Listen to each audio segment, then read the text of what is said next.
She must select a topic and determine its purpose. She must organize her speech beginning, middle, and conclusion in a manner that achieves the purpose. She should project sincerity and conviction, control nervousness, and strive not to use notes. Her speech time is between 5 and 7 minutes. On June 10, 2014, while living in Park City, Kirsten hit a deer. It came out of the shadows and she ran smack dab into it. What did she go through? Have you been through an experience like this? How can we all learn from her story? This deer would go on to change her life, and she hopes will change yours today. Here now is Kirsten presenting her speech entitled, Kirsten Hits a Deer.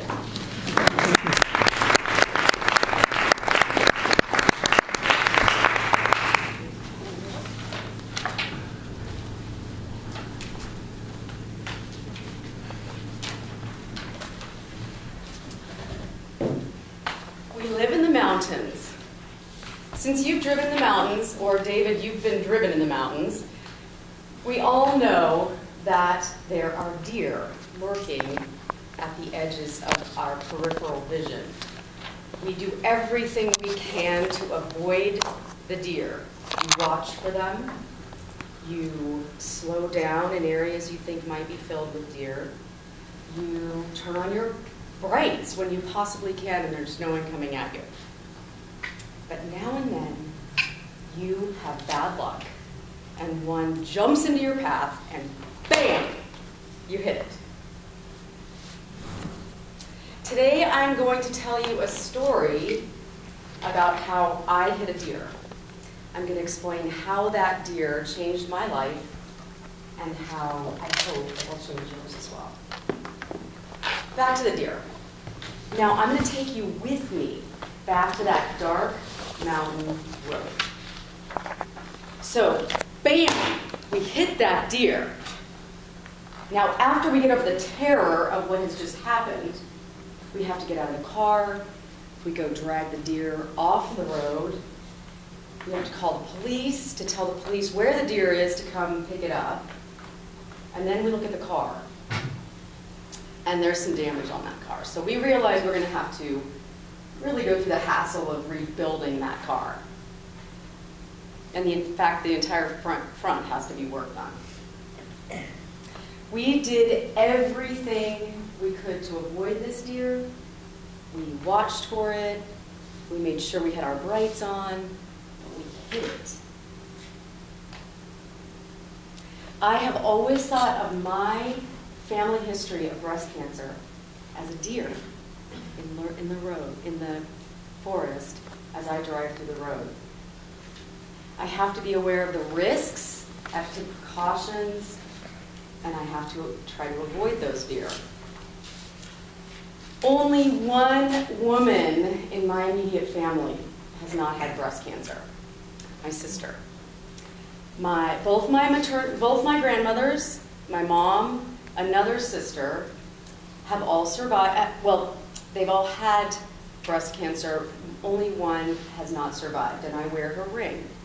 My maternal grandmother, Maud. So as you can imagine, I've been watching for breast cancer. I've been doing the mammograms. I've been around alert doctors. I've always watched for a deer jumping into my path. Last June, I changed primary care physicians, and she looked at my family history and she said, wow, that's quite a history, and you have hard to see through breasts, which I had never really known, but she told me. You should be getting a new experimental tool to use for early breast cancer detection that is called MRIs, and they use them to look into breasts. I said, sure, I just had a mammogram 6 months earlier. Fine, sign me up.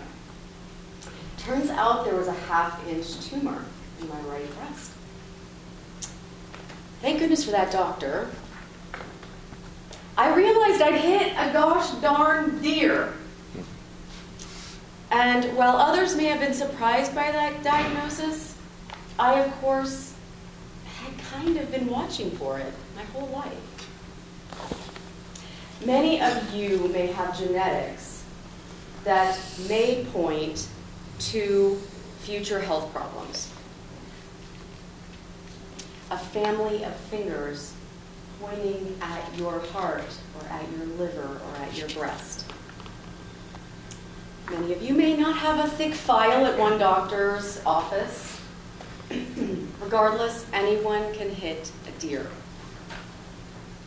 After hitting my deer called breast cancer and going through the last year of surgeries, treatments, and recovery, I can tell you that the following message came to me over and over again, very clearly. How lucky I was to be living a happy life. My family is the bomb. My friends are treasured. I love my work.